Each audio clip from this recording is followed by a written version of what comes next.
J'ai la chance d'occuper une fonction incroyable depuis les 4 dernières années. Je suis une éternelle optimiste pour celles et ceux qui me connaissent, mais je suis aussi la personne la mieux entourée dans le cadre de ce mandat que j'ai en ce moment d'être l'associée directrice pour la belle région du Québec et de la capitale nationale pour Deloitte. Et c'est avec beaucoup d'humilité aujourd'hui et aussi de gratitude que je me présente devant vous pour vous souhaiter la bienvenue. Ça me fait chaud au cœur de vous voir réunis aujourd'hui. Puis, ça me fait aussi très, très chaud au cœur que nos panélistes aient accepté l'invitation avec autant d'engouement. Et pour avoir participé aux activités de préparation, je sais avec certitude que ça va être une conversation extrêmement intéressante. Puis la rencontre d'aujourd'hui, là, elle s'inscrit dans une volonté commune de travailler ensemble pour un milieu des affaires qui est toujours plus inclusif, où chaque personne est en mesure de s'épanouir. Puis pour y arriver, j'ai la certitude que c'est notre devoir de poursuivre le dialogue, puis d'être à l'écoute des différences. Puis avant de procéder à la reconnaissance du territoire sur lequel nos bureaux sont situés, j'ai envie de vous partager quelques-uns de mes apprentissages récents en ce qui a trait à certaines différences culturelles entre la culture autochtone et la culture occidentale dominante. Puis ça vient de commentaires qui ont été émis par les employés dans des groupes d'employés auxquels j'ai eu soit l'opportunité de participer ou j'ai eu l'opportunité de faire partie d'un groupe de leaders qui est à l'écoute de ces différents commentaires pour voir comment on peut être plus inclusif. Donc, je vous donne juste 2 exemples ici, mais c'est des exemples qui m'ont touchée particulièrement parce que plusieurs d'entre nous, puis ça se peut que ce soit votre cas ou pas, mais c'était mon cas, considèrent qu'un contact visuel direct dans les yeux, quand on est en communication avec quelqu'un, bien, c'est une forme de respect. Puis j'ai su que ce contact-là, pour certaines communautés autochtones, peut être considéré comme un peu intrusif ou même une démonstration de confiance abusive de la part de l'interlocuteur. Donc, de savoir ça, ça me rend un peu mieux équipée pour mon comportement, mais aussi pour comprendre le comportement des autres. Parce que si je perçois un regard fuyant comme un manque de respect, mais c'est peut-être pas du tout le cas. Puis, mon deuxième exemple, c'est au niveau des poignées de main.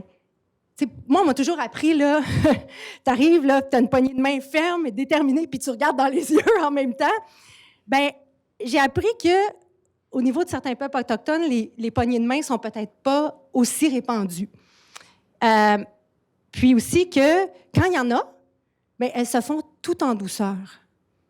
Donc, ça aussi, c'est important parce que vous le savez, là, quand on donne une poignée de main, c'est un contact physique. Hein? Puis si vous êtes comme moi, bien, dans tout le corps, on ressent quelque chose. Donc, puis je me suis rendu compte que j'avais des biais au niveau de l'émotion que je ressentais au niveau d'une poignée de main. Et peut-être une poignée de main ferme, bien, peut-être que j'avais le biais que ça pouvait me signaler un manque de confiance de la personne. Et maintenant, je vois ça complètement différemment. Donc, j'ai une collègue qui nous a partagé ces différences-là, puis ça m'a donné envie de faire la même chose devant vous aujourd'hui. Donc, j'ai été inspirée. Puis, je pense que c'est important d'inspirer les autres et aussi de se laisser inspirer. Et c'est important aussi pour nous de reconnaître que nos bureaux sont situés sur des territoires traditionnels, des territoires couverts par des traités et des territoires non cédés faisant partie de l'île de la Tortue, l'Amérique du Nord. Et ces territoires sont toujours habités par de nombreux membres des Premières Nations, des Métis et des Inuits.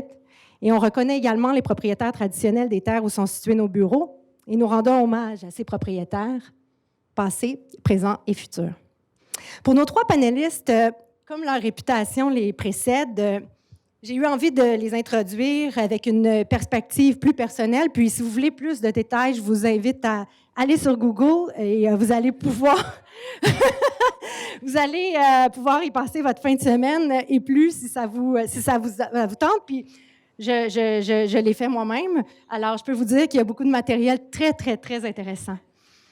Alors, pour commencer, je vais saluer Geneviève Fortier, mère de 3 enfants, chef de la direction de Promutuelle Assurance et présidente du conseil d'administration d'Investissement Québec. Je te salue, Geneviève, pour avoir pris ton forum de parole au Cercle canadien en janvier dernier et avoir pris cette opportunité-là pour inviter chaque personne dans la salle à poser un geste concret de plus pour changer les choses et contribuer à la transformation nécessaire pour notre planète et nos organisations. C'est à ce moment-là que tu nous as donné des propositions concrètes. Donc, ce n'est pas juste un appel général à l'action.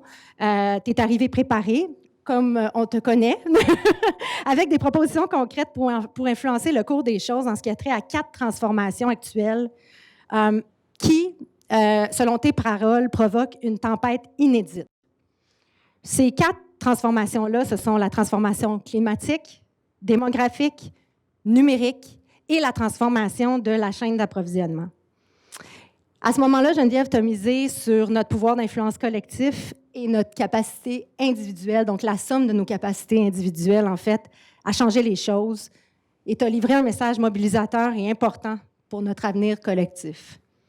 Et pour finir, je ne veux pas passer sous silence ton petit message aussi dans le Journal de Québec du 14 mars dernier, où tu as dit que les femmes qui siègent sur des conseils d'administration doivent aussi aider les autres à y arriver. Un message que je trouve aussi très important et je t'en remercie. Je salue Nadine Renaud-Tinker, mère de 2 enfants et présidente direction du Québec à la Banque royale du Canada, pour son authenticité. Leader inspirante qui a grandi dans une douzaine de pays d'Afrique et qui s'est jointe à RBC en 1998 en tant que conseillère en service à la clientèle. En 1998, je me joignais à Deloitte en tant que stagiaire d'été. Alors, j'ai trouvé ça très cool. Mais j'ai trouvé ça encore plus cool quand j'ai su qu'à ce moment-là, toi, tu étudiais en psychologie.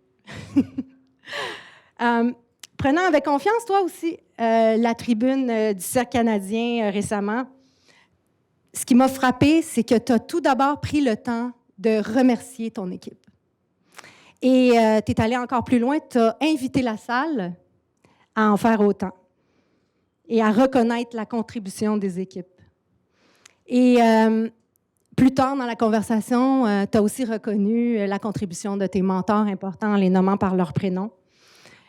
Et tu as aussi remercié les clients. Tu as fait le choix, de ton côté, de prendre ce forum-là pour nous entretenir de 3 sujets qui te gardent éveillé la nuit. Donc, j'espère que tu n'es pas éveillé toutes les nuits, parce que ça, c'est pas facile. Peut-être que tu as voulu qu'on puisse agir pour apaiser et te redonner ton sommeil. Alors, ces sujets-là, c'était nos talents, notre responsabilité commune au niveau ESG et le leadership que tu appelles le leadership avec un grand L. Une chose que j'ai vraiment retenue de ton allocution, c'est que tu t'es montré vulnérable en reconnaissant une erreur commune que tu as commise. Et on parle souvent de ça, la vulnérabilité des leaders. Et je l'avoue, même nous, on a un processus où les gens nous font des commentaires anonymes au niveau de notre leadership, les gens de notre équipe. Et c'est déjà arrivé à moi-même de me faire dire, ben, tu devrais te montrer plus vulnérable. C'est impossible que tu sois toujours aussi optimiste et que tout aille toujours aussi bien.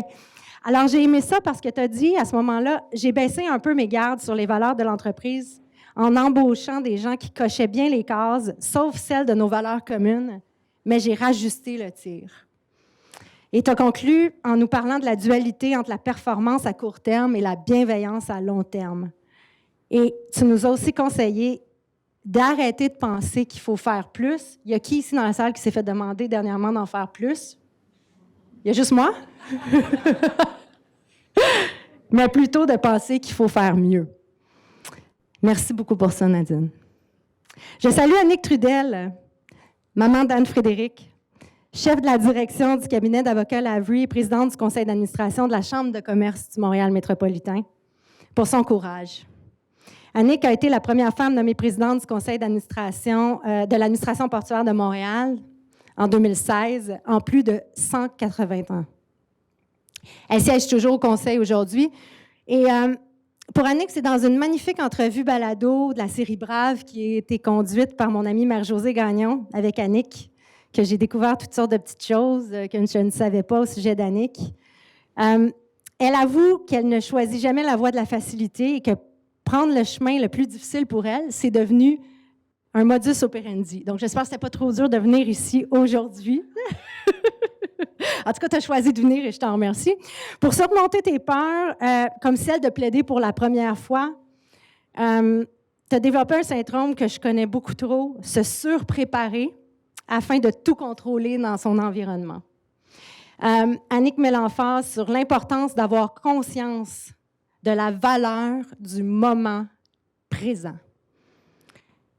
Et je le dis délibérément, tranquillement, parce que avec les responsabilités qui augmentent dans nos vies, c'est quelque chose qui est de plus en plus difficile. Et on doit chacune faire un effort au quotidien pour voir la valeur de ce moment-là, parce que ces moments passent et ils ne reviendront pas. Tu as toujours eu le sentiment qu'il y a un plaisir et une forme d'obligation à penser plus haut que soi et d'avoir une contribution. Et le thème central dans ta vie, c'est l'évolution. Après une vingtaine d'années chez Stackman, tu as sauté dans le vide pour suivre une formation en programmation neurolinguistique et tu t'es ensuite retrouvé à la tête d'une firme de relations publiques pour prendre la direction de l'Avery 12 ans après ton départ de chez Stackman. Merci d'être avec nous, Annick. Je termine avec Solange. Une femme extraordinaire et une maman engagée que j'ai rencontrée il y a près de 2 ans alors que j'ai joint le conseil d'administration d'Elevate International, un organisme qu'elle a fondé afin de faire progresser l'autonomisation des femmes et des filles sur le plan du leadership et de l'économie. Vous savez, quand on dit qu'on est façonné par l'ensemble de nos expériences, ben, je pense à Solange. Je pense à la force de Solange, je pense à la détermination de Solange. Solange est née et a grandi en Afrique de l'Est, survivant à la guerre et au génocide, déplacée d'un camp de réfugiés à l'autre. On peut lire sur le site d'UNICEF Canada, organisme pour lequel elle est ambassadrice, qu'elle a pris la décision avec une grande détermination que sa vie ne serait pas l'une de ses tragédies et qu'elle deviendrait une agente pour un véritable changement. Et je peux vous confirmer que c'est ce qu'elle est. Elle s'est installée au Nouveau-Brunswick à l'âge de 13 ans, a obtenu un bac en journalisme et en français avec distinction, suivi d'une maîtrise en administration publique. Extrêmement engagée, Solange a reçu de nombreuses reconnaissances, dont celle de Miss Monde Canada 2021, devenant la première femme noire à détenir ce titre.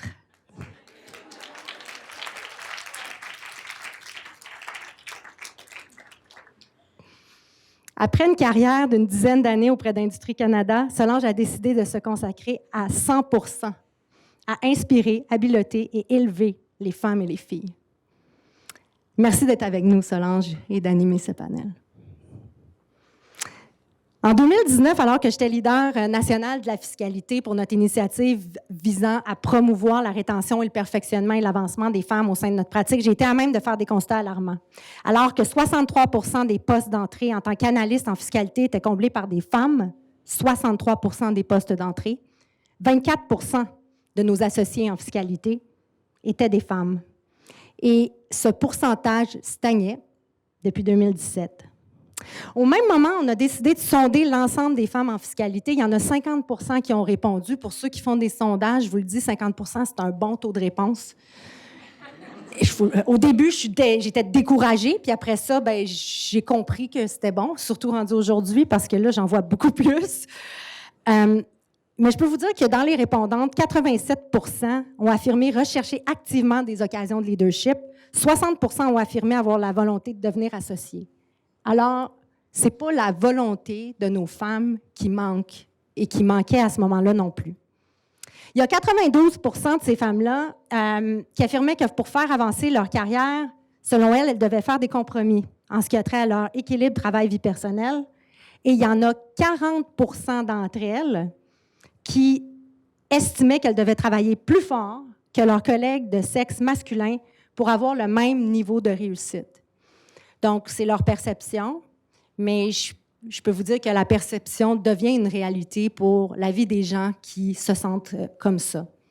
Aujourd'hui, je suis fière qu'on a des engagements clairs en ce qui a trait à la diversité, l'équité et l'inclusion au sein du cabinet, puis qu'on soit en mesure de constater des projets tangibles grâce à diverses initiatives, dont des initiatives qui sont leadées par ma collègue Candice, qui est ici avec nous aujourd'hui, leader de la diversité et inclusion, que je remercie d'être là. On est engagé à ce que Deloitte reflète la société contemporaine et on est sur la bonne voie. Par exemple, 35 de nos associés étaient des femmes à la fin 2022 pour l'ensemble de nos services, 19 de nos associés des personnes racisées, 45 de notre conseil, 47 de notre équipe du comité exécutif sont composés de femmes.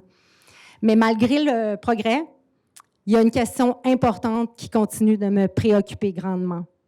Notre pipeline de candidats au partnership n'est toujours pas balancée. À mesure qu'on gravit les échelons au sein de l'organisation, la population est moins diverse. Point à la ligne. Ce qui m'indique qu'il continue d'y avoir un nombre disproportionné de femmes, entre autres. On parle des femmes aujourd'hui, mais tous les groupes issus de la diversité, qui décident de ne pas poursuivre une carrière au cabinet après un certain nombre d'années. Puis je suis consciente que c'est pas un enjeu qui est propre à notre organisation, c'est juste que c'est plus facile pour moi d'en parler avec les chiffres de notre organisation. Je ne m'approprie pas des données pour l'ensemble de la société, mais je constate que c'est un problème qui est répandu. C'est un enjeu sociétal qui va au-delà de notre organisation. Alors, si on aspire à ce qu'un nombre plus élevé de femmes soient dans des postes de leadership, il faut continuer de nous unir comme on fait aujourd'hui pour agir. Donc, on est vraiment content de voir l'engouement pour la thématique d'avoir une salle comble aujourd'hui, composée d'un groupe multigénérationnel incluant des leaders masculins, que je salue un peu partout dans la salle. Et je vous remercie tout particulièrement de démontrer un intérêt à participer à cette discussion importante. Sur ce, ma chère Solange, à toi l'honneur d'animer ce beau panel.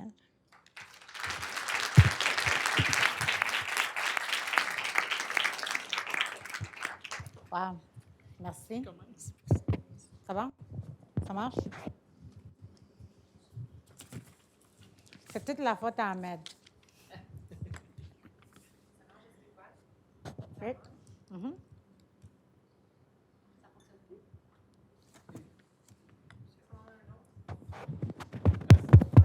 Ah, OK. Là, ça marche. Excuse-moi. Excuse-moi, Ahmed. J'avais déjà dit que j'allais mentionner son nom, donc je l'ai déjà mentionné, ça marche. Bon, tout d'abord, j'aimerais remercier Deloitte. J'aimerais remercier Geneviève Provost pour accueillir Elevate International ici. Je reconnais en même temps, chaque fois qu'on reconnaît que nous sommes ici, je tiens toujours à penser aux filles et aux femmes au monde. Pourquoi on fait ça? Parce que je dois toujours reconnaître qu'aujourd'hui, il y a 3000 mamans qui perdront leur enfant. Il y a 130 millions de filles qui n'ont pas d'éducation, qui sont assises à la maison. Donc, lorsqu'on parle de femmes en leadership, ce n'est pas seulement pour nous, c'est pour vraiment changer le monde. Parce que si les femmes ne sont pas des leaders dans le monde, qui va aller au-delà pour essayer de se combattre et d'avancer les choses pour les filles et les femmes? Donc, ça doit être nous tout d'abord. Donc, je dois aussi reconnaître que c'est un privilège d'être ici, même si j'ai survécu le génocide, la guerre et tout. J'ai aussi eu beaucoup de chance dans la vie. Et avec ces chances, ça me donne l'opportunité de partager mon histoire, pas pour inspirer les gens, mais aussi pour vous encourager à toutes être des leaders pour le changement. Et ça m'apporte à notre panel d'aujourd'hui. J'ai eu la chance de vous rencontrer un peu sur Zoom. C'était des discussions qu'on pouvait continuer pendant des heures, des jours même. J'ai déjà planifié pour part 2. Et en même temps, je vous remercie énormément d'avoir accepté cette invitation. Je comprends que ça venait de Geneviève Provost, mais en même temps, vous tous, vous nous avez fait confiance. Et je savais en plus que vous étiez extrêmement occupés parce qu'il y en a eu qui ont changé leur programme pour être ici. Pour cette discussion qui démontre que vous êtes extrêmement passionnés et engagés à faire ce changement, non seulement pour les femmes, mais pour le monde entier.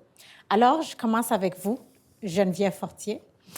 Parce que déjà, en lisant votre biographie, nous avons tous compris tout de suite que vous inspirez vos collègues en leadership et aussi tout le monde qui font partie de votre network, si je dirais, de non seulement faire les changements et la transformation dans leurs organisations, mais en même temps sur la planète. Sur la question de leadership, le leadership étant que pratique, change et évolue constamment. Qu'avez-vous appris sur le leadership au-delà de l'application des compétences au travail grâce à vos expériences? Merci. On ne parle pas d'âge ici, hein? Vos 15 ans J'ai beaucoup d'expérience.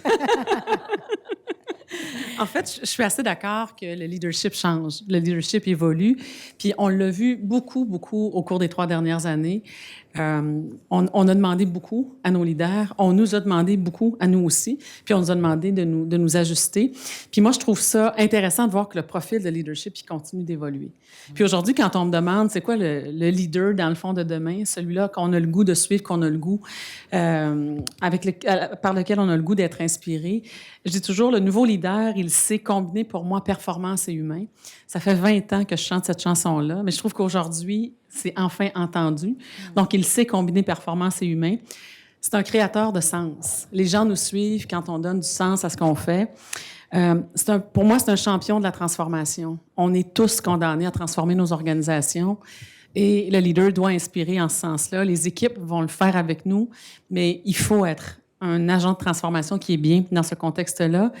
Et pour moi, le nouveau leader de demain, c'est un communicateur d'impact. Si on n'est pas capable de bien communiquer, les gens vont moins avoir le goût de nous suivre. Fait que si on assume, dans le fond, que ce profil-là est le profil vers lequel on s'en va, moi, je trouve que pour les femmes, c'est très porteur d'espoir. Parce que plusieurs de ces atouts-là, de ces habiletés-là, qu'on a naturellement. Les hommes les ont aussi, mais il y a beaucoup de ces atouts-là qu'on a naturellement. Par rapport à ce qui ne change pas, et les leçons que j'ai apprises à travers la route, moi, je dis toujours que quand on est un leader, on est parfois dans des périodes de turbulence, des périodes où on est très, très sollicité. C'est important qu'on soit clair sur l'étoile du Nord. Qu'est-ce qui nous guide? Et moi, il y a 3 éléments, dans le fond, que j'ai appris à travers la route. Le premier, c'est que diriger, c'est un privilège et c'est pas un droit. Et ça vient avec une grande responsabilité. Un leader se lève le matin en étant leader, se couche le soir en étant leader. Et il faut porter cette responsabilité-là. C'est ça que les gens attendent de nous. La deuxième leçon que j'ai apprise à travers la route, puis je suis sûre que tout le monde ici la connaît, c'est que l'équipe est toujours plus importante que la somme de ses parties. Pour moi, la devise « un pour tous, tous pour un », elle fait partie de la façon dont je travaille. Régulièrement, je suis confrontée à des décisions où le choix que je fais, c'est de dire je vais prioriser l'équipe plutôt que les besoins d'une personne prise isolément. Il faut s'occuper des gens, mais il faut que ce qui nous guide, ce soit l'équipe. Et la troisième leçon que j'aurais apprise, c'est que de l'authenticité, hein, on t'a qualifié comme ça tantôt, ouais. Donc que de l'authenticité, de la vulnérabilité, 2 en 2, hein? Et de la transparence du leader naissent la confiance et le respect de la part des collaborateurs. Moi aussi, il y a quelqu'un un jour dans ma vie qui m'a dit « Geneviève, ça ne se peut pas. Montre-nous ta vulnérabilité, montre-nous que tu es humaine, autrement que ça, on va penser que tu es une machine. » Ça a été une grande, grande leçon d'humilité puis que je traîne avec moi aujourd'hui. Alors, ce serait ça, les grandes leçons, jusqu'à maintenant. Wow. Je n'ai pas fini d'apprendre. Donc, Nadine, je continue avec vous parce que je trouve ça tellement intéressant. Bancaire par accident et aujourd'hui présidente. Non, que veux-tu? On garde l'esprit ouvert à différentes choses dans la vie. Mais effectivement, ce n'était pas planifié il y a 25 ans quand j'ai commencé à RDC. Mais avant ça, je dois dire, là, je l'ai eu le commentaire aussi plusieurs fois d'être vulnérable. C'est pas possible. On le sait que tu es humaine. Es-tu capable de le montrer, s'il te plaît? Alors, il y a un apprentissage là-dedans et évidemment, j'ai beaucoup appris à travers les années aussi à être plus vulnérable. Et j'ai aussi appris que la vulnérabilité, c'est pas une faiblesse, c'est une force. Hein? Mais souvent, en tant que femme, on se fait juger quand on est vulnérable. Alors, en tout cas, vraiment intéressant. Mais oui, 25 ans à la banque, commencé comme conseillère pour devenir psychologue, pour payer mes études, et voilà, 25 ans plus tard. Et voilà, les choses ont changé. 13 postes plus tard, à avoir plusieurs expériences. Puis Je connais vraiment ma business inside and out, comme on dit, après 25 ans. Et c'est sûr que ça m'aide à savoir ce qui motive les gens, comprendre exactement, que ce soit nos clients ou nos employés, ce qui nous motive et ce qui peut faire une différence. Mais s'il y a une chose que j'ai appris à travers les 25 dernières années, c'est que peu importe ton niveau de performance, peu importe ton niveau de connaissance, ce qui est important, c'est l'être humain. C'est comment tu démontres ta curiosité et comment tu te rapproches des gens. Alors, tu peux être performant, tu peux être hyper performant, tu peux contribuer d'une façon extraordinaire à l'organisation dans laquelle tu travailles, mais si tu n'es pas connecté à l'humain et si tu n'es pas capable d'être authentique ou vulnérable, bien, les gens ne seront pas connectés avec toi. Alors déjà, la première chose, c'est d'être authentique et vulnérable. Et pour faire ça, pour moi, c'était de démontrer comme il faut que tu aies une passion à l'humain. Donc, si tu n'as pas une passion à gérer ou à diriger ou à travailler avec les gens, bien déjà, ça va être un défi d'être un leader. Comme Geneviève disait si bien, il faut vraiment être capable d'inspirer. Et pour inspirer, il faut comprendre qu'est-ce qui motive les gens. Et puisque je peux te parler d'équipe aussi, là. J'ai appris à travers les années, pas très loin après ma première année d'avoir été gestionnaire, c'est que c'est pas le jeu qui compte, c'est nous. Alors, moi, je vais vous partager une expérience personnelle là, de mon premier rôle de gestionnaire. Moi, j'avais mes idées, j'avais ma vision, je savais exactement où est-ce qu'on allait amener l'équipe, exactement où est-ce qu'on allait amener l'équipe. Sauf que l'équipe n'était pas là avec moi. Donc, j'ai appris dans ma première année de gestionnaire, j'ai pris à quelques pas de recul avec du feedback qu'on m'a donné, mais là, c'est bien beau ce que tu veux accomplir, mais nous autres, on ne pense pas que c'est possible. Alors, l'humilité aussi, c'est important à travers ces années-là. J'ai appris à être à l'écoute, au feedback, à demander du feedback et à m'ajuster pour qu'on puisse grandir ensemble. Alors, tout ça pour dire, c'est que j'ai aussi appris avec mon expérience, tu as parlé d'Afrique, j'ai beaucoup vécu en Afrique dans mes 12 pays. Et puis, j'ai appris à être inclusive avec mon background également, mais c'est sûr qu'avec mon expérience de carrière aussi, ce que j'ai remarqué, non seulement être à l'écoute, non seulement être présent et authentique et vulnérable, mais vraiment démontrer une curiosité puis un désir d'être inclusif. Et qu'est-ce que ça veut dire, ça, pour moi? Ça veut dire que quand on n'est pas inclusif ou qu'on est, on est peut-être biaisé sans le savoir, il faut être capable de regarder le non-verbal des gens. Encore une fois, la connexion humaine. Fait que si on exclut quelqu'un dans une conversation ou dans une décision, bien, c'est sûr que ça va impacter le résultat et l'impact qu'on veut avoir et l'intention qu'on a. Alors, vraiment ramener tout le monde dans nos décisions, dans ma vision en tant que leader, la première année, par exemple. J'étais pas toute seule. Puis quand j'ai compris qu'il fallait que j'amène l'équipe avec moi, qu'on y arrivait, qu'on prenait les décisions ensemble, que j'étais inclusive dans les prises de décision, qu'elles soient faciles ou difficiles, mais ça a tout changé. Puis de là, les années ont continué et il y a eu plein d'autres apprentissages aussi. Wow! Oui. C'est ça, c'est les petits secrets. Annick? Ouais. Oui. Moi, je veux tous les secrets. Ça marche. Bon, alors, mon tour pour les secrets. Oui. Moi, je pense que, premièrement, on a tous un style de leadership dans la vie, puis je pense qu'il faut trouver le sien. Et on n'est pas... j'ai beaucoup résisté dans la vie à émuler. Je pense qu'il faut, à force du temps, on est exposé auprès de toutes sortes de personnes, puis on finit par trouver son propre style. Et ça, je pense que c'est la leçon numéro 1, c'est d'arriver à être soi-même, puis à être confortable dans le style qu'on a. Et effectivement, on est dans un monde en changement et en grande transformation. Et en fait, comme les deux, tu as tout à fait raison, Geneviève, qu'on est des agents de changement aujourd'hui. Et pour ça, pour moi, partie de la clé, c'est la mixité, c'est d'être entouré de gens qui ne sont pas comme nous et qui nous challengent. Et moi, j'aime bien aller m'entourer de gens d'abord très forts, mais des gens qui vont faire « Oh, j'avais pas pensé à ceci ou j'avais pas pensé à cela ». Donc, pour moi, la mixité est très importante et de s'entourer donc de gens très forts, mais très différents de nous.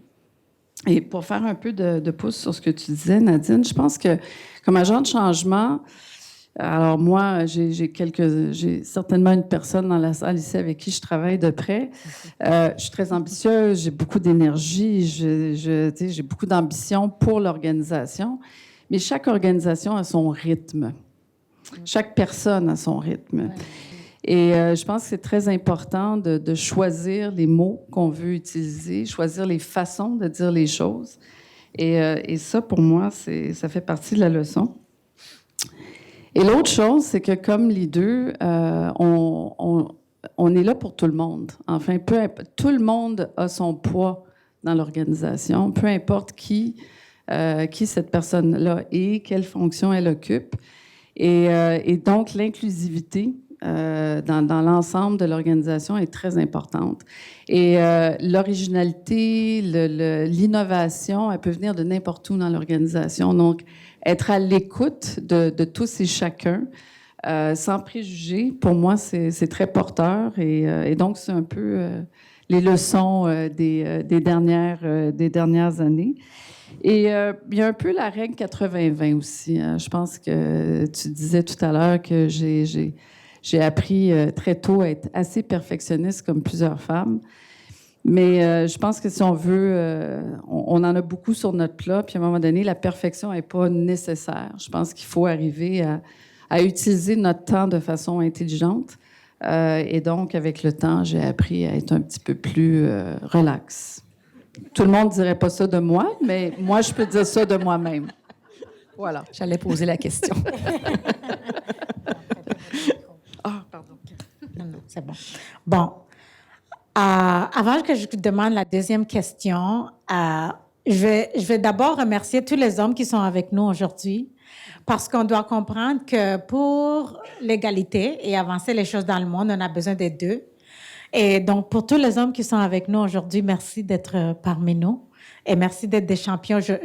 J'espère que vous êtes des champions si vous êtes ici.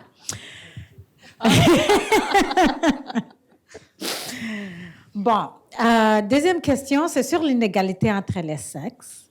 Donc, bon, c'est pas difficile. Nous savons tous que nous avons lu des histoires et surtout entre nous-mêmes, on connaît des gens qui vivent les réalités, là où il y a des récits des femmes et des filles sur leur expérience à ce qui est entré de l'inégalité entre les sexes.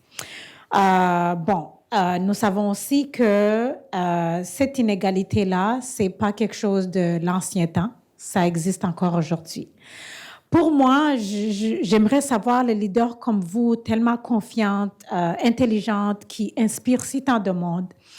C'est quand est-ce que vous avez passé un moment dans votre vie ou dans votre expérience professionnelle que vous avez vraiment remarqué une inégalité qui vous a inspiré à faire des choses autrement? Et aussi, à quoi ressemble l'inégalité des sexes de votre point de vue? Je vais commencer avec vous, Nadine, parce que vous avez voyagé partout dans le monde, donc j'ai comme l'impression que vous avez déjà une perspective qui va être un peu différente et peut-être qui est unique. Oui, puis un peu comme toi, comme nous tous, en fait, très passionnés sur le sujet. Évidemment, on ne serait pas là si on n'était pas des agents de changement et justement pour transformer une opportunité. Mais je vais quand même revenir un petit peu sur le privilège que nous, on a toutes d'être ici sur ce panel, parce que c'est toutes les femmes et les hommes et les alliés qui ont défriché le chemin justement pour qu'on puisse être ici dans les rôles qu'on a et le support qu'on a eu pour pouvoir y arriver. Je pense même à ma propre mère qui était la première femme à aller en poste. C'est quand même fou quand tu y penses, là, comme première femme à aller en poste avec un enfant, parce que dans le temps, c'était les mères célibataires ou les hommes. Wow. Alors, plein de beaux exemples de ce côté-là. Et donc, on est chanceux d'être là, mais on a travaillé quand même pour y être. Mais il y a encore beaucoup d'opportunités. Il y a énormément d'opportunités, comme on le sait, et beaucoup de travail à faire. Puis moi, ça vient vraiment me chercher. Honnêtement, ça vient tellement me chercher ce qui reste encore à faire. Je ne le comprends pas. Je vais être honnête, je ne comprends pas qu'il y a encore du racisme. Puis c'est évident, là. Oublie les micro-agressions, là, il y a encore beaucoup de racisme, malheureusement, et des iniquités. Je lisais le rapport, je ne sais pas s'il a été partagé ou il va probablement être partagé, hein, Geneviève, le rapport Women in the Workplace de McKinsey. Oui. Puis il y a deux chiffres qui m'ont vraiment marqué. Le 20 et le 40, le 20 et le 45 %. Alors, ça dit que 20 % des femmes sont encore la seule femme dans les rencontres au travail aujourd'hui, là, 20 % des femmes. Puis là, pour les femmes de couleur, on monte à 45 % aujourd'hui. C'est difficile à comprendre. Et les hommes, c'est 7 %. Donc, on a fait beaucoup de chemin, mais il y a encore du travail à faire. Donc, on a tous un rôle à jouer. Geneviève en a bien parlé tout à l'heure et Solange aussi. On a tous un rôle à jouer pour faire ces changements-là, puis ne pas avoir peur de prendre action, puis vraiment call it out, là, comme on dit. Là. Oui. Call it out parce que oui, il y a des belles améliorations. Oui, on s'améliore au niveau de la diversité et inclusion, tout le monde, toutes les organisations. Mais la réalité, c'est qu'il y a encore du racisme direct, beaucoup de microagressions et d'inéquité. Puis ça vient vraiment me chercher comme vous le sentez. Je le comprends pas. Alors, c'est à nous de changer ça, de prendre un rôle, justement, de changement pour faire ces changements-là à venir. Puis, ce que j'ai trouvé intéressant dans les dernières années, c'est pas obligé d'être compliqué. T'es pas obligé de tout savoir. T'es pas obligé d'avoir vécu comme ce que tu as vécu, Solange, mais you rose above, right? Mm-hmm. Mais en même temps, c'est de démontrer de la curiosité, d'avoir le courage, d'avoir les conversations difficiles. Il y a personne qui arrive ici en sachant tout. C'est impossible. Moi, on n'a pas vécu ce que tu as vécu, mais en même temps, c'est de démontrer la curiosité et le courage d'avoir des conversations difficiles. Ça commence par nous, mais vraiment, tout le monde dans la salle peut le faire aussi. Comment tu te sens quand tu vois une microagression? Comment tu te sens quand tu vois une activité de pur racisme? Alors, ça commence par ça. Je dirais aussi, évidemment, on parle beaucoup de la diversité qui est un fait, mais en même temps, l'équité puis l'inclusion, c'est vraiment une responsabilité. On en a parlé un petit peu tout à l'heure. On a une responsabilité de privilégier, d'inspirer, de donner l'exemple, mais c'est la même chose quand ça vient à la diversité. Et moi, je suis fière, là, on a parlé un petit peu de nos organisations quand même, là, de voir qu'est-ce qu'on a fait comme avancement à RBC. En 2022, on s'est rendu à 43 % des femmes en poste de direction senior et 31 % des femmes de couleur. Alors, c'est un début. Il y a encore du travail à faire. Il y a beaucoup d'opportunités. Mais ce qui m'inquiète aussi, c'est le pipeline. Parce que c'est quelque chose qu'il faut travailler tous les jours. Tous les jours. On y croit, mais c'est un début. Alors, l'autre chose que je voulais mentionner, c'est qu'on parle beaucoup de diversité en termes de couleur de peau, mais il y a des diversités qui sont non visibles aussi. Oui. Ça, c'est quelque chose que je me retrouve à rappeler aux équipes également, de rester inclusif devant les diversités non visibles. Et mon dernier point, j'en ai parlé au Cercle canadien, c'est l'importance, justement, pour être inclusif, de donner des opportunités aux autres, à des profils neurodivergents. Donc, des profils qui ne sont pas nécessairement représentatifs de ce qu'on emploie dans certains postes, dans certains rôles. Et il y a des organisations qui accompagnent les adultes autistes, par exemple, où ils n'ont pas les opportunités. Il y a une masse de travail salarial qui est disponible, qu'on n'accède pas. Puis pour moi, ça faisait partie d'une des stratégies qu'on a mis en place, justement, pour aller chercher des talents. Évidemment, bonne chaise, bonne place, mais il faut vraiment enlever les barrières. Il y a un bassin de talents autre que celui qu'on connaît, et les neurodivergents en est un autre également. Ah, wow. Merci. Annick, on a eu cette discussion lorsqu'on a fait notre petite Zoom, puis c'était pas mal intéressant, votre perspective, que j'ai hâte que tu partages avec tout le monde. Pressure's on. En fait, il y a deux choses avant que je divulgue notre conversation. C'est sûr qu'on a une grande responsabilité. Moi, je me suis toujours sentie très responsable comme femme dans l'industrie dans laquelle je suis, qui est l'industrie juridique, de faire une différence. Et c'est sûr, quand je regarde la situation aujourd'hui versus quand j'ai commencé à pratiquer il y a très longtemps, on a fait vraiment des grands bonds.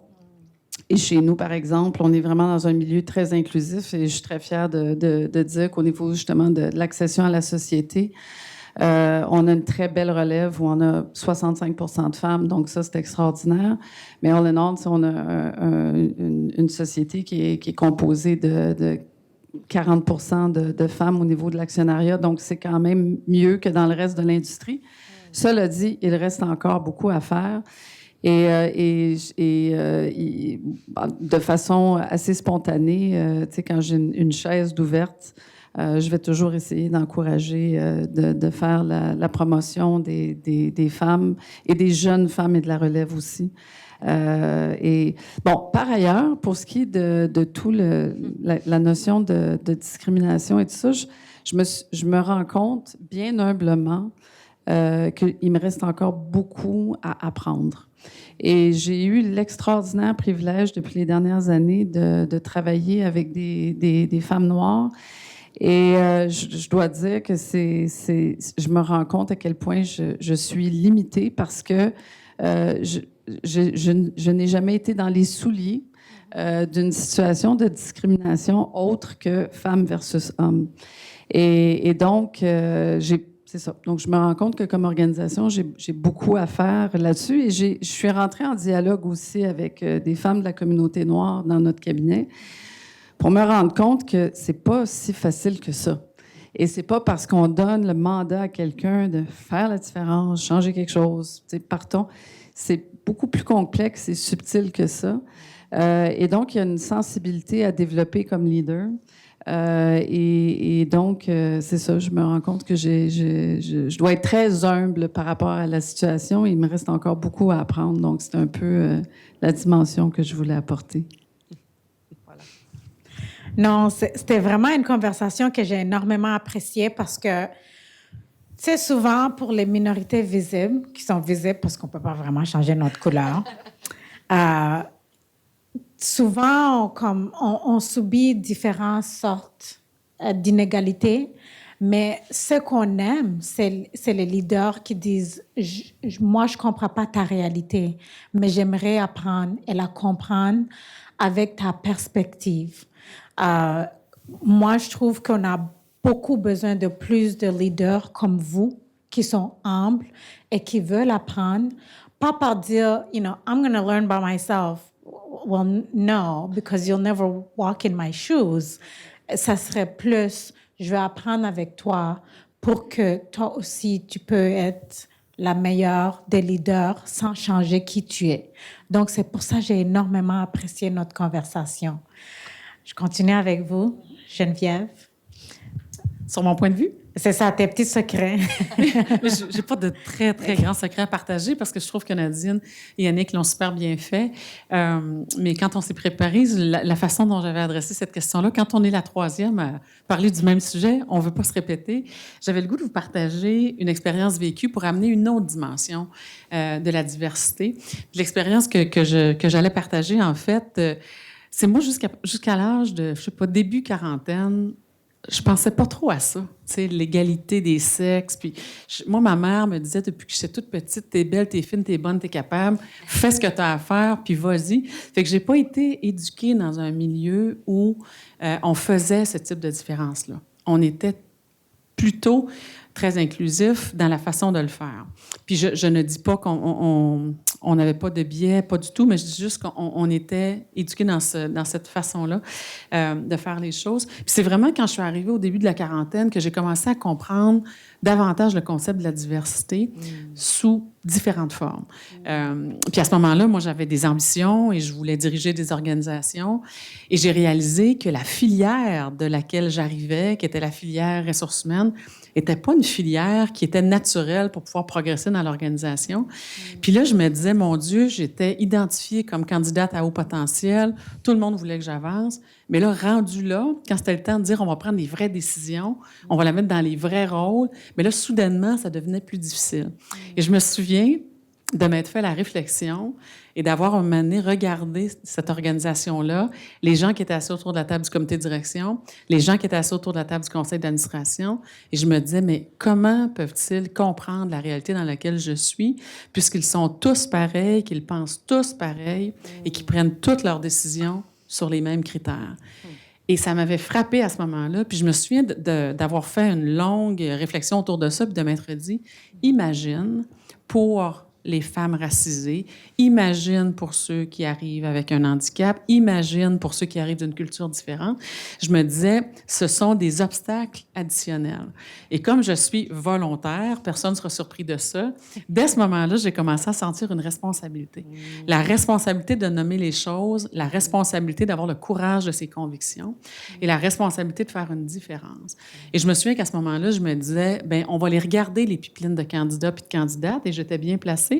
Autant mon atout RH ne m'aidait pas à pouvoir progresser aussi vite que je voulais, il m'aidait certainement à avoir une influence dans les processus. Alors, je me souviens d'avoir challengé des gestionnaires en leur disant, on ne prendra pas de décision tant qu'on n'aura pas vu d'autres candidats. On ne prendra pas de décision tant qu'on n'aura pas évalué ce candidat-là qui pourrait avoir quelque chose d'intéressant à apporter. Et ça c'est toujours resté avec moi. Et la richesse, tu sais, moi, mon point de vue sur la diversité, c'est qu'on se prive de la diversité de points de vue trop souvent. Wow. Et que ce soit un point de vue qui origine d'une différence culturelle, d'une différence religieuse, d'une différence d'éducation, d'une différence de domaine d'expertise, à chaque fois qu'on se prive d'asseoir à la table la diversité de points de vue, on est moins performant que si on le fait autrement. Fait que, tu sais, à chaque tribune où j'ai l'opportunité d'avoir cette conversation-là, j'aime qu'on se donne ce défi-là collectivement. La prochaine fois que vous êtes assis autour d'une table, assurez-vous que les points de vue divergents soient entendus. La prochaine fois que vous êtes assis autour d'une table, si vous avez l'impression qu'il y a des gens qui devraient y être, qui n'y sont pas, ça vaut la peine de prendre le téléphone puis d'amener la personne autour de la table. C'est par des petits gestes concrets qu'on va faire une différence dans l'inclusion de points de vue différents. Wow, merci. Les petits gestes concrets, mais qui sont si importants et font des très grands changements. Troisième question, c'était une question que vous étiez tous extrêmement passionnés. Lorsqu'on a dit santé mentale, elle ne voulait même pas lire la question. Annick était déjà partante, elle répondait déjà à la question. Donc, je ne veux même pas lire la question. Je veux juste commencer par toi, Annick. En parlant de santé mentale, nous savons que c'est quelque chose de très important, mais que c'est dernièrement qu'on commence à juste comprendre c'est quoi la santé mentale. On n'est même pas encore y arrivé. On en parle, mais les actions aussi doivent suivre. Et j'avoue que ça va prendre du temps. Dans votre quelques mots, que pensez-vous qu'on peut faire comme leader et aussi des organisations peuvent faire pour justement faire des changements pour les employés, pour la société au niveau de santé mentale? Merci. Je disais tout à l'heure que les mots et le vocabulaire, c'est très important. Alors moi, j'aime pas tellement parler de santé mentale. J'aime plutôt parler de la santé de l'esprit ou du bien-être. Je trouve qu'il y a une connotation négative, malheureuse dans la terminologie, d'une part. Puis, je vais vous lire la définition de l'Organisation mondiale de la santé au sujet de la santé mentale. Et je trouve que c'est une définition qui est très porteuse. On dit « l'état de bien-être qui permet à chacun de réaliser son plein potentiel, de faire face aux difficultés normales de la vie, de travailler avec succès et de manière productive et d'être en mesure d'apporter une contribution à la communauté. » Et ça, je trouve que c'est vraiment une définition qui est très riche de l'état d'esprit ou de santé mentale. Et je pense que la première chose, c'est qu'il faut démystifier tout ce monde-là. Je pense que dans un cycle de vie, on est tous amenés à être confrontés directement ou indirectement à des hauts, à des bas, que ce soit la naissance d'un enfant qui est très positif, mais qui apporte des changements majeurs, que ce soit un mariage, une séparation, s'occuper de parents malades, vivre une maladie, que ce soit un cancer ou autrement, que ce soit nous-mêmes ou d'autres. Et à travers ça, on a besoin de parfois faire pause, s'arrêter et aller chercher de l'aide ou encore d'être accompagné. Et pour moi, d'abord, ça passe par... Il faut démystifier. Pour moi, c'est normal et naturel de prendre soin de son équilibre et de sa santé d'esprit. Et c'est au cœur de la productivité de nos organisations. Et évidemment, on l'a vécu beaucoup avec la pandémie, la fragilité, la vulnérabilité. Je pense que c'est ressorti. Et moi, je trouve ça extraordinaire. Dans la plus jeune génération, ils ont beaucoup moins de difficultés, en tout cas que moi, dans ma génération, à se sentir vulnérable, à nommer les choses, à dire les choses. Et je trouve qu'on a beaucoup à apprendre de ça. Et moi, j'ai jamais hésité à quelque moment que ce soit à consulter, et que ce soit des coachs de vie, des coachs professionnels, des psychologues, des mentors, etc. Je pense qu'il y a une grande richesse à aller chercher de l'accompagnement et en fonction des besoins. J'adore passer des tests psychométriques.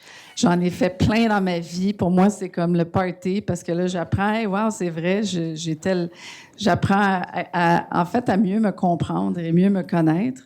Et je pense que, encore une fois, pour faire le lien en termes de leadership et organisationnel, l'état de conscience, hein, on parle souvent du leadership conscient, mais d'avoir un niveau de conscience et une compréhension de qui on est avec nos forces et nos faiblesses, je pense que ça nous rend beaucoup plus humains. Et je pense que l'humanité dans le leadership aujourd'hui est fondamentale. Alors oui, c'est un sujet qui me passionne parce que je trouve qu'il faut à la fois démystifier, mais agir. Et moi, si j'invite tout le monde à être proactif par rapport à... On est maître de notre destinée. Et donc, d'être proactif avec soi-même pour se forcer parfois à sortir un peu de nos zones de confort pour arriver à... c'est ça, être mieux dans notre peau, généralement. Je pense que c'est un peu le message que j'ai à faire sur la question de la santé et l'équilibre d'esprit. Voilà. Wow. Merci, Geneviève. Je vais poursuivre. Alors, j'ai décidé de prendre le point de vue du gestionnaire parce qu'on parle de santé mentale, on parle de bien-être. Et moi, je trouve que dans les 3 dernières années, nos leaders ont été barouettés, pas à peu près. La charge de travail a été super, super importante et continue de l'être encore aujourd'hui, j'ai envie de dire. Donc, c'est de ça dont je vais vous parler un petit peu. Et je vais commencer en reconnaissant, dans le fond, le niveau de stress qui s'est ajouté sur notre couche de leader au cours des dernières années. Puis, je pense que plus on va vers les premiers niveaux de leader, plus cette couche de stress-là, elle est importante. La charge de travail, elle a augmenté. Je suis certaine que si on faisait un sondage aujourd'hui dans la salle, puis que je vous demandais si vous preniez votre charge de travail d'il y a 3 ans, puis que vous la comparez à aujourd'hui, si vous avez l'impression que votre charge de travail a augmenté, puis je pense pas me tromper avec la loi du 80-20, qu'il y a probablement 80% des gens dans la salle qui vont dire qu'effectivement, la charge a augmenté, puis on avait tous espoir que ça allait se résorber, puis c'est comme si on le voyait pas. On ne voit pas que ça va se résorber. Fait qu'il faut trouver des moyens d'y faire face. L'autre chose, je trouve qu'il ne faut pas négliger du côté des gestionnaires, c'est notre beau modèle hybride. Ce modèle hybride-là, il y a plein d'éléments positifs, mais il a également amené la nécessité pour tous les leaders de se réinventer. Moi, quand j'ai commencé à être leader, on ne gérait pas en mode hybride. Je voyais mon monde tous les jours. On était capable de connecter, on était capable de se parler. Fait qu'aujourd'hui, il faut se réinventer. Puis se réinventer, on peut bien dire, oui, c'est le fun de faire ça. Ça demande un effort. Fait que ça s'ajoute à la charge que nos leaders ont. Et ça, on fait ça dans un contexte où souvent, il y a un siège, 2 sièges, 3 sièges dans l'équipe qui ne sont pas comblés et où on demande aussi aux gestionnaires de dire... Si tu peux combler un peu en attendant, ça va nous aider. Donc, de tout bord, tout côté, les leaders sont sursollicités. Alors, on serait un peu fou de ne pas reconnaître cette charge mentale-là qui existe un peu partout. Qu'est-ce qu'on peut faire pour les aider? Parce que quand on est des leaders de nos organisations, on a cette responsabilité-là d'aider. Annick, tu m'as envoyé un petit punch, puis j'aime ça. Le punch du leader conscient. Il faut être conscient de ce qui se passe, puis pour ça, il faut être capable de s'arrêter, de regarder, puis de dire, OK, je reconnais qu'il y a cette charge-là, alors comment je suis capable de travailler autour de ça? Il faut donc être à l'écoute. Je trouve que des outils comme ce qu'on fait avec Office Vibe sont super intéressants, où on a en continu le feedback de nos troupes. Il faut être capable d'agir, il faut être capable de reconnaître que parfois, il y a des périodes qui sont plus difficiles. Vous avez parlé du support, mentorat, coaching, évidemment, ça fait partie de ça. Moi, je pense que la flexibilité, c'est une solution à l'enjeu et à la charge de travail. Tu sais, on ne peut pas aujourd'hui parler de la progression des femmes, on ne peut pas parler des conditions gagnantes qu'on doit mettre autour d'elles et ne pas penser que ça vient avec de la flexibilité.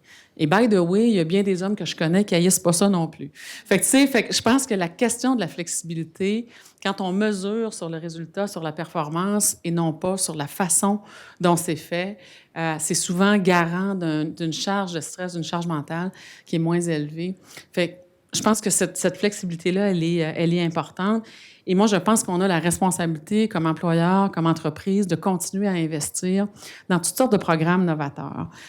Qu'on sait des programmes qui font du bien, des programmes, il doit y en avoir plusieurs parce que chaque personne a sa propre réalité, mais il faut continuer à investir. La santé mentale, le bien-être au travail, c'est ce qui va nous aider à passer à travers les 10 prochaines années où on sait qu'on n'aura jamais toute la main-d'œuvre dont on aura besoin pour livrer la charge de travail attendue. Fait que c'est pas comme si c'était un petit enjeu qu'on va régler demain matin. C'est un enjeu avec lequel on va vivre pour les prochaines années. Fait que donnons-nous des moyens d'être des leaders conscients. Donnons-nous des moyens d'être des leaders à l'écoute de nos ressources. Puis assurons-nous de créer des conditions gagnantes. C'est le premier rôle qu'on a comme leader de mettre ça en place. Wow. Oui, c'est ça, Nadine. Je continue avec toi parce que je sais que... Ouais. Je sais très bien que Marjolaine, à Ottawa, elle est tellement passionnée, avec beaucoup de travail à RBC, et je dois avouer que je pense que c'est la même chose pour toi. Oui, ça nous touche tous personnellement, de près ou de loin, malheureusement. Puis moi aussi, j'aime ça appeler ça, comme je préfère dire bien-être. Ça a une connotation négative, c'est pas nécessairement ça, mais les mots sont importants à ton point, et il y a différents niveaux de défis. J'allais parler de flexibilité, fait que tu as volé mon punch aussi. Non, c'est super. Mais je vais le prendre d'un différent angle. Je vais le prendre plus de l'angle de l'environnement dans lequel on travaille en ce moment. Toi, tu l'as pris du leader et toi, ta perspective des petits secrets. Donc, l'environnement dans lequel on change et nos rôles changent, mais l'environnement dans lequel on est change énormément. Donc, ça nous force aussi à nous adapter constamment. Et puis, tu as parlé de flexibilité, Geneviève, puis la réalité, c'est que dans tout ce qu'on fait, il n'y a pas de one size fits all, puis encore plus au niveau du bien-être, la santé mentale. Et moi, j'aime ça comprendre pourquoi on est où on est, pour savoir où est-ce qu'on s'en va. Puis quand on y pense, on est rendu vraiment dans un environnement où tu as 5 générations dans le marché du travail, vraiment une clarté là, comme on n'a jamais eu. Il n'y a pas un mélange de 2 générations. C'est 5 générations pures et nettes qui sont là. Après la pandémie, on a appris à être plus ouvert, justement, à parler de bien-être, et c'est important. Et c'est important de continuer. Mais en même temps, ça a changé aussi le désir de l'équilibre de vie. On parlait de la première chose qu'on s'est dit, les trois, quand on s'est vus, c'était comme « T'as-tu dormi? » On cherche tous un meilleur équilibre de vie. C'est vrai. Puis c'est vrai que des fois, on sent que le travail a augmenté, mais la réalité, c'est qu'on veut travailler de façon plus efficace. Et nos gens aussi, vous tous, vous cherchez un meilleur équilibre de vie. Fait que tout ça pour dire que c'est un défi pour les dirigeants puis les RH de s'adapter. Mais je veux revenir à vos 2 messages aussi, c'est comment est-ce qu'on reste à l'écoute pour pouvoir justement s'adapter. Parce que ça change vite, les besoins sont différents, les générations sont très différentes, mais à la fin de la journée, on le sait que nous, en tant que gestionnaire ou en tant qu'entreprise, il faut s'adapter. Alors, ça demande de l'écoute active et le désir de vouloir changer aussi. Encore une fois, le désir du changement. Wow. 5 ans passés, on n'aurait pas eu cette même conversation. Non. Donc, ça montre déjà qu'il y a du changement qui se fait. Ouais. Pour moi, je partage toujours avec les gens que lorsque j'ai eu mes triplets, oui, j'ai eu 3 bébés en même temps, 5 minutes. Part 2. Prochaine fois qu'on va revenir, ça serait part 2. Mais, tu sais, après que j'ai eu mes enfants, c'est là que j'ai vraiment réalisé comme de ce que tu viens de dire, l'esprit, la santé mentale. Et pour 1 an, parce que là, j'avais gagné énormément de poids, je dormais pas, il y avait tout un kit, puis je voulais vraiment aller m'entraîner. Puis j'avais peur parce que là, j'allais laisser mon mari, il avait 3 bébés à la maison, il y avait le travail. Puis là, j'ai dû écrire sur le mur, « You're not required to set yourself on fire to keep others warm. » Chaque matin, je lisais ça pendant 1 an, jusqu'à temps que c'était vrai. Et après, je disais à mon mari, « OK, bye, bonne chance. » Bon. Mon processus, c'est vraiment l'une de mes préférées, les filles. On a parlé beaucoup du pipeline. Puis bien sûr, on doit toujours regarder dans nos organisations pour s'assurer qu'on est en train de faire du mentorat et tout ça pour les prochaines femmes qui vont aussi aller au senior leadership. Mais en même temps, on parle des filles. Parce que moi, je trouve ça, c'est le plus important. La confiance à soi-même, de rêver plus grand. Et aussi, même quand les jeunes filles rêvent, que ces rêves restent comme plus en réalité qu'autre chose. Donc, pour moi, le prochain sujet, c'était c'était pour vous de vous demander, et vous êtes tous passionnés par ce sujet, comment pouvons-nous élever les filles de l'enfance à l'adolescence et aussi comment on continue à inspirer les filles à rêver au-delà des réalités d'aujourd'hui. Je pense que je vais commencer avec vous, Geneviève, parce que d'après Google, vous faites tellement de travail dans ce milieu, vous êtes extrêmement passionnée. Donc, j'espère que Google ne m'a pas menti. Je commence avec vous. Merci. J'espère que Google ne ment pas. Sinon, vous irez sur ChatGPT. Alors, pour ceux qui me connaissent, vous le savez que c'est effectivement dans mes zones de passion, les jeunes, la jeunesse, les jeunes filles. Et je me suis impliquée beaucoup, notamment comme leader à l'FEA, mais aussi avec Filles actives. Puis, tu sais, j'avais le goût de commencer. Moi, je trouve ça important quand on échange comme ça qu'il reste quelque chose de nos conversations. J'avais le goût de commencer en vous disant que à l'FEA, on avait sondé au tout début, vraiment, quand on a parti ce mouvement-là, on avait sondé, puis on s'était documenté. Puis ce qu'on avait découvert, c'est qu'il y avait 3 éléments déterminants pour permettre aux filles et aux femmes de pleinement embrasser leurs ambitions. Parce qu'ultimement, c'est ce qu'on veut. On veut que tout le monde puisse embrasser ses rêves, embrasser ses ambitions, et du début jusqu'à la fin. Et ces 3 éléments-là, retenez-les, vous êtes des premières de classe. Le premier élément, c'est la confiance. Donc, la confiance en soi. Le deuxième élément, c'est évidemment la capacité à prendre des risques. Si on veut réaliser ses rêves, ça n'arrivera pas dans son salon. Il faut s'assurer, à moins qu'on se parte une entreprise dans son salon, mais il faut savoir prendre des risques. Et le troisième élément, c'est la capacité à développer son réseau d'influence. Il n'y a personne, pas un homme, pas une femme, qui arrive au sommet tout seul. Ça n'existe pas. Vous pouvez lire toutes les plus grandes biographies des plus grands êtres humains que vous admirez.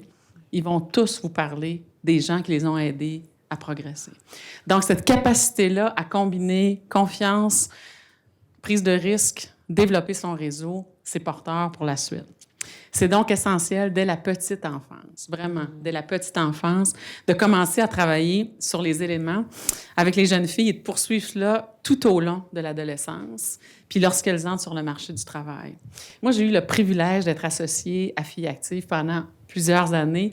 Je demeure marraine derrière la scène encore aujourd'hui parce que je suis incapable de ne pas continuer à aider cette organisation-là.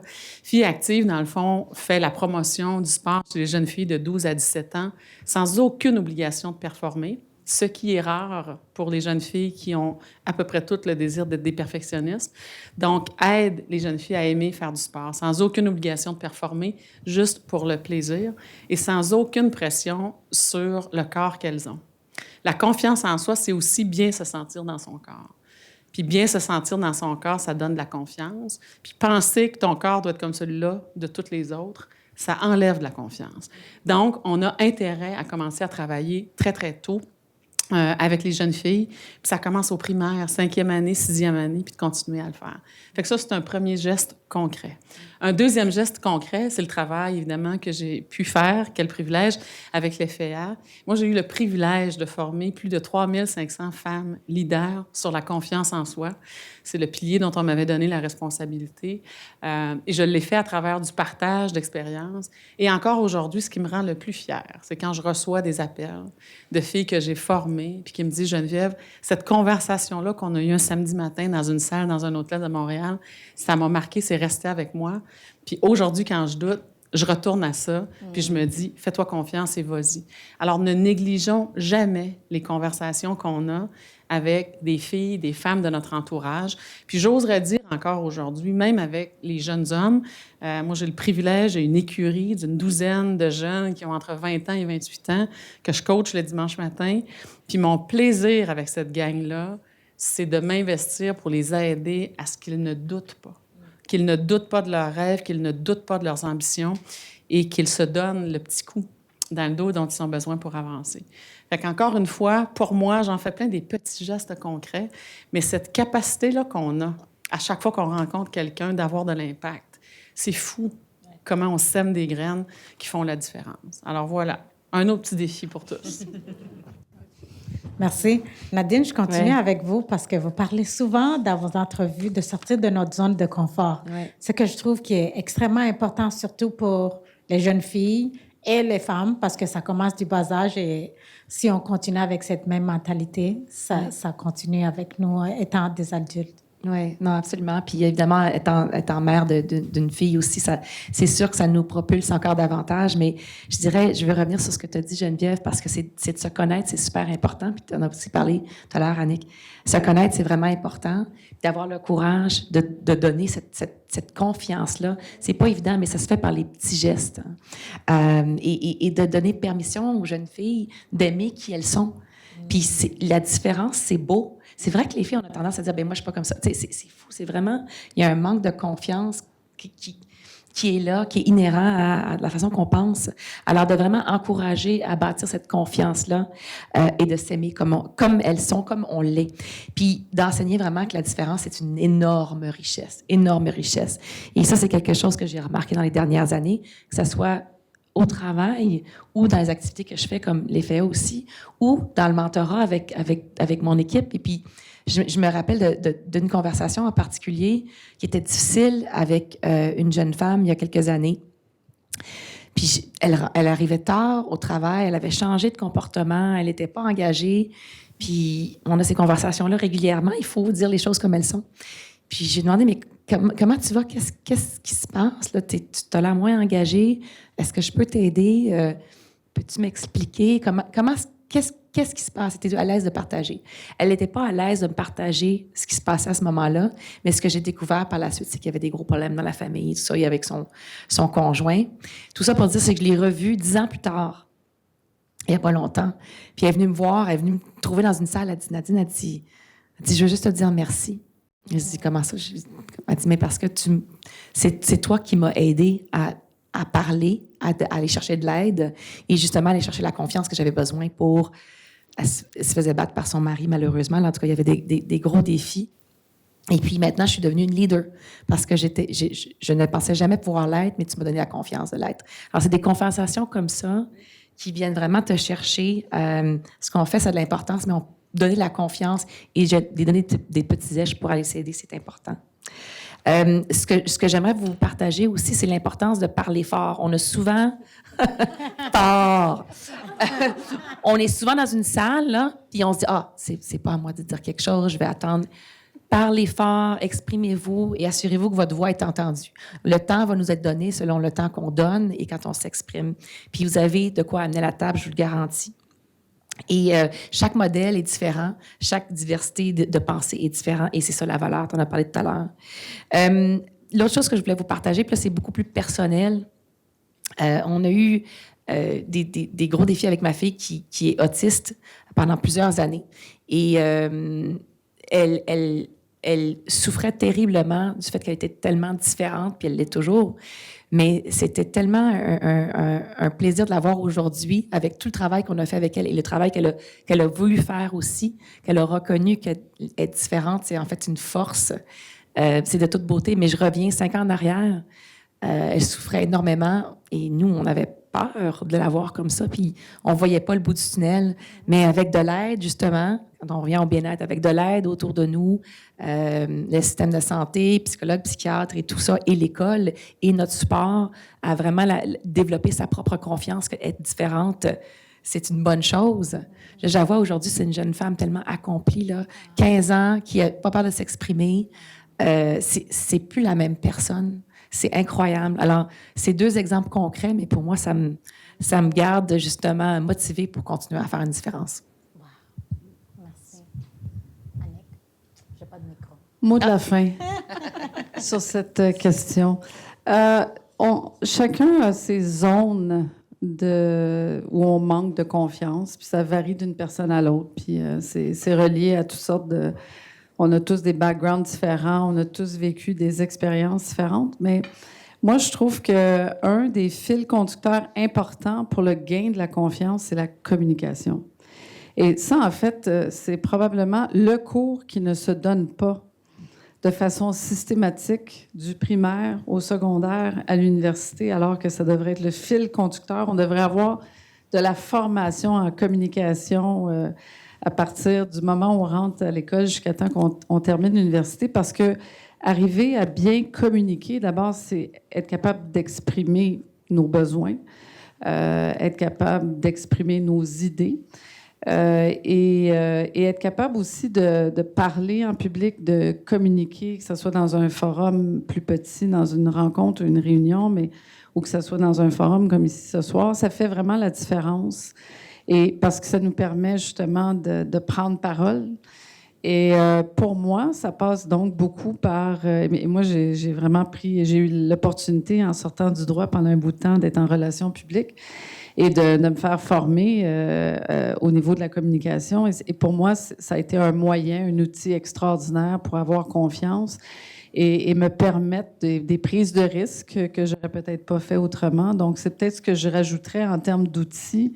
C'est assez universel, mais ne vous privez pas d'avoir des cours en communication, des gens qui vous passent sous vidéo pour que vous puissiez vous voir et démystifier un peu le regard que les gens peuvent avoir sur vous. Et ça fait une grosse différence et ça permet justement d'être des agents de changement. Et Dieu sait qu'on en a besoin de beaucoup pour les prochaines années. Ah, merci. Donc, ça veut dire que tout le monde commence un TikTok de leadership. Ça, c'est ton training en communication. Bon, je réussis. Non, mais attendez. Lorsque les trois ont accepté l'invitation, à 11h55 du soir, avant minuit, Geneviève Provost m'envoie un courriel et dit « Wow, bonne chance! » Donc, on ne pensait pas qu'on allait vraiment rester à temps, mais je pense qu'on est à temps. Ça avance très bien. En même temps, en passant pour ton message, je partageais avec mes filles ce que tu viens de partager. Puis demain, tout le monde va porter du bleu pour la journée d'autisme. Donc, mes filles ont préparé toute leur robe en bleu. Je vais t'envoyer une photo. Pour notre conclusion, c'est sûr que cette année, pour le thème de Elevate International, c'était aller au-delà. Et c'était on voulait parler que les pratiques qu'on a toujours utilisées, c'est pas les mêmes pratiques qu'on peut continuer à utiliser pour avancer la diversité, les femmes, et tout ce qui est si important dans ce monde, qu'on parle de l'esprit mental, de la diversité de couleurs, de sexes et tout. Donc, on voulait aller au-delà. En même temps, on reconnaît qu'il y a tellement de femmes qui sont capables, intelligentes et extrêmement prêtes à être des leaders, mais qui doutent. Pour cette femme qui doute d'avancer comme leader sur son cheminement, qu'est-ce que vous la donnez comme conseil? À ce moment, je ne sais même pas commencer par qui. Je vais aller au milieu, Nadine. Okay. D'accord. Alors, je vous donnerai des conseils en 3 parties. Puis ça, mon équipe m'entend souvent le dire. Tu l'as mentionné tout à l'heure aussi, comme sortir de sa zone de confort. Donc, ça veut dire quoi, sortir de sa zone de confort? C'est comment est-ce qu'on ose prendre notre place. Oui, c'est vraiment important d'être ambitieux, si tu veux l'être, évidemment, d'ambitieux, d'avoir des rêves et des objectifs, mais il faut oser prendre notre place. Il n'y a rien qui va arriver dans un salon, à moins que tu commences ta business dans ton salon. Ça, mais sérieusement, osez prendre votre place. Il ne faut pas être gêné parce que vous avez de quoi à dire et une différence à faire. Le deuxième point que je voulais partager, c'est entourez-vous de mentors et de collègues qui vous amènent pour aller plus loin, qui sont positifs dans vos vies. On n'a pas le temps de niaiser avec du négatif. Alors, entourez-vous de collègues qui sont différents de vous, qui n'ont pas peur de vous challenger, parce que, tu sais, faut être capable de prendre du feedback positif, mais aussi le moins positif, il faut grandir. Alors, collègues et mentors qui vous aident à grandir et qui n'auront pas peur de vous challenger, c'est mon deuxième point. Puis ça, soyez curieux. On ne peut pas être leader sans être curieux, parce que si on ne démontre pas l'intérêt envers les autres, évidemment, ça va être ressenti. Alors, pour finir, c'est vraiment de prendre votre place, être vous. Puis moi, je pensais à la jeune leader d'il y a 25 ans, une fille super introvertie, puis en passant, je le suis encore, mais j'ai appris à communiquer. puis à connecter avec les gens d'une façon qui est naturelle pour moi. Donc, pas forcer les choses. Puis à travers les FEA, j'ai même appris, moi, à travers les candidates qu'on mentorait, on a tous nos opportunités de se développer. Alors, allez-y à votre rythme, soyez vous-même, mais c'est important de continuer à prendre sa place parce que vous avez de quoi dire. Deux choses. La première, j'ai le goût de vous dire, impliquez-vous. Pour moi, s'impliquer, que ce soit sur des OBNL, des fondations, des conseils d'administration, des associations, dans vos organisations, impliquez-vous. Parce qu'en s'impliquant, premièrement, on connecte avec des gens. Ça va un peu à la question du réseau. Puis en fait, de connecter avec des gens qui ne sont pas dans notre milieu de travail, ça nous permet, on rentre dans tout un autre monde, on apprend des nouvelles industries, on apprend des façons de faire, des façons d'être qui sont différentes. Et pour moi, puis aussi, en fait, il y a une question de retour à la société. Et ça, c'est excessivement enrichissant et ça nous amène automatiquement ailleurs. Donc, pour moi, l'implication, c'est assez fondamental pour aller au-delà. Et l'autre chose que j'ai notée ici, c'est devenir confortable dans l'inconfortable. Et ça vient un peu chercher, oser et sortir de sa zone de confort. Mais moi, je me pose souvent la question, quand je suis trop confortable, généralement, je dis non. Puis quand je commence à être un peu inconfortable, je dis oui. Et ça me permet, en fait, d'être toujours en situation d'apprentissage. Et donc, se mettre à risque, c'est beaucoup plus vulnérable. Mais ô combien plus enrichissant. Geneviève, on a fait le mode clôture avec vous. Et j'ai fait ça par exprès parce que il y avait quelque chose de très inspirant avec vous, parce que depuis qu'on vous a envoyé l'invitation, c'était tout de suite un oui. Et en même temps, tu as tout de suite texté tes besties pour dire... C'était vraiment le texte qui se passe encore à minuit. Je me demande toujours, quand est-ce que vous dormez? Ça va être part 2. Mais tu as tout de suite texté tes besties pour dire, vous venez avec moi pour cette belle conversation. Puis j'aimerais juste savoir, pour vous, vos mots pour inspirer les autres femmes qui sont passionnées par le leadership, mais qui ont peur en même temps. En fait, vous savez, vous voyez qu'on avait reçu les questions d'avance, alors on s'est préparé. Puis on a même répété. mais moi, cette question-là, ce qu'elle m'avait inspiré, dans le fond, comme conseil ou comme chose à se rappeler, c'est que la perfection, c'est l'ennemi du bien. Une des choses qui guette beaucoup les filles, c'est le souci de la perfection. C'est le souci de la perfection pour lever sa main, pour devenir associé. C'est la préoccupation de dire, est-ce que j'ai tout ce qu'il faut pour être capable de postuler sur cette prochaine opportunité-là?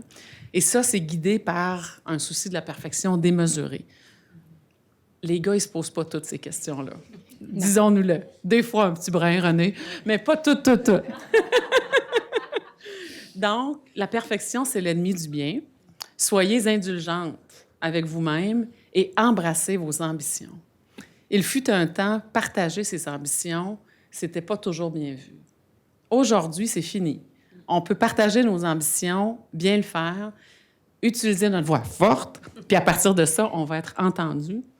Puis je vais vous dire une chose, la plupart du temps, vous allez être good enough. Puis good enough, c'est bien suffisant pour être capable de passer d'un niveau à l'autre. Fait que ça, c'est mon petit conseil. Ma réflexion de clôture, c'est qu'élever les femmes leaders, c'était notre thème d'aujourd'hui. Vous avez bien compris ça. Et échanger avec mes collègues Nadine et Yannick, ça m'a permis encore une fois de réaliser à quel point il est essentiel de discuter entre nous, avec vous, de ces questions-là. On n'en parlera jamais assez. Moi, aujourd'hui, je repars avec des choses que vous avez partagées et je suis sûre que les gens dans la salle partent avec des choses qu'ils ont retenues également, qui vont nous aider. On va s'en retourner dans nos voitures ce soir ou dans le train ou à pied ou en vélo, comme vous voudrez, mais on va probablement retourner chez nous en ayant un petit peu plus de réflexion qu'on va faire autour de ça.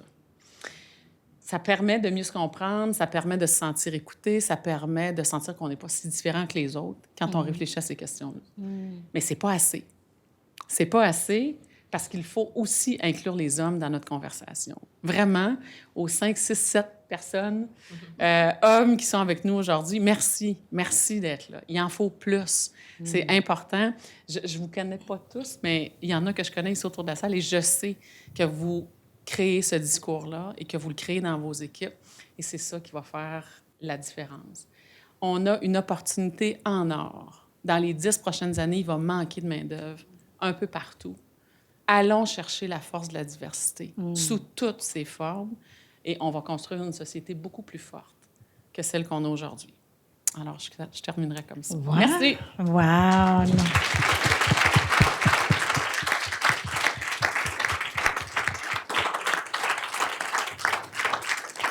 Donc, je remercie nos 3 panélistes. Je remercie Geneviève également de cette opportunité.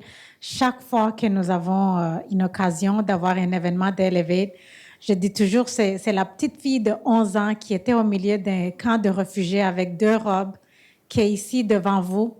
Mais en même temps, c'est grâce à vous de reconnaître cette diversité parce que cet événement, vous avez invité les meilleurs des meilleurs, juste pour moi.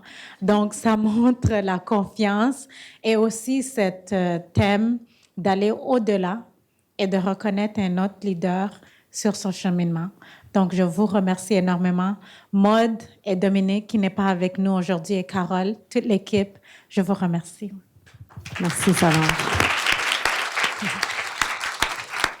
Merci d'avoir conduit d'Ottawa aujourd'hui en tenant le coup jusqu'ici, parce que tu me dis, tout le long, tu disais, je vais arriver. Puis moi aussi, sur la route d'Ottawa, c'est juste limite. J'ai besoin d'arrêter pour aller aux toilettes. Alors, c'est juste le temps, là. Je prends-tu un café avant de partir ou pas, là? Je connais bien cette route-là. J'ai noté quelques trucs, là. On va finir rapidement, mais j'envoie encore des courriels à 11h55? Oui. Là, tu l'as dit devant tout le monde, là. Le problème, c'est que je l'ai lu à 11h55, moi aussi. OK. Note à moi-même et à tous, il ne faut plus faire ça. Vous avez parlé de niveau d'ambition qui n'est pas au même endroit pour tout le monde. Ça, c'est un point qui est très, très important puis que je dois me rappeler, moi aussi, à tous les jours. On se prive de la diversité de points de vue trop souvent. On va chercher un consensus, puis on a moins d'écoute pour les points de vue différents. Ça aussi, il faut se le rappeler. Le leader conscient, l'importance de bien communiquer. J'ai un peu tordu le bras à mon fils pour qu'il aille dans les cours d'art oratoire, mais ça fait une grosse différence dans n'importe quel domaine par la suite. J'espère qu'il va m'en remercier plus tard. You're not allowed to set yourself on fire to keep others warm. J'ai beaucoup aimé ça. Et avant, j'ai aussi appris, dans les coulisses, là, j'ai appris que je dois mettre ma langue au palais pour avoir le plus beau look sur une photo. Alors, je commence ça dès ce soir. Merci beaucoup. Je ne dis pas ça vient de qui. Merci. On dit qu'on fait une différence. Vous avez toutes fait une différence dans ma vie, à moi comme leader, en acceptant l'invitation. Donc, merci beaucoup. Oui. Ça fait une vraie différence, je vous le dis. Quand tu veux organiser quelque chose, tu as le goût de discuter d'un sujet important et que les gens disent présent, ça fait une différence. Oui. Donc, je l'apprécie profondément. On a aussi parlé, je conclue avec ça, de l'importance d'être là pour les autres. Puis il y a beaucoup de gens ici dans la salle qui sont là pour moi. Alors, je ne peux pas les nommer tous personnellement. J'ai juste décidé de choisir une de ces personnes-là pour venir vous remettre vos petits cadeaux. Et c'est mon associé Pascal Océan. Il y a des gens qui sont là et qui écoutent sans jugement. Sur n'importe quel sujet, tu sais que tu peux leur en parler, tu sais que tu peux leur faire confiance. Ils sont juste là. Tu sais que quand tu as une joie, tu peux la communiquer puis ils vont être contents pour toi. Puis tu sais que quand tu as de la peine puis tu as besoin d'une oreille, tu peux l'appeler. Puis des fois, vous ne vous parlez pas pendant 6 mois, puis après ça, tu te vois puis tu es content. Puis tu ne sens pas que tu as une pression. C'était pas grave pendant ces 6 mois-là. Puis tu as le goût d'être là à ce point-là pour cette personne-là. Bien, j'ai le goût d'inviter Pascal Océan pour vous remettre des petits cadeaux.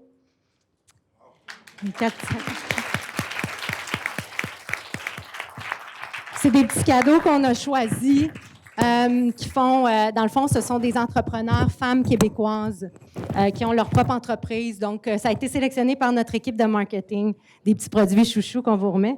Il y a des noms dessus, fait qu'on va les remettre individuellement à chacune.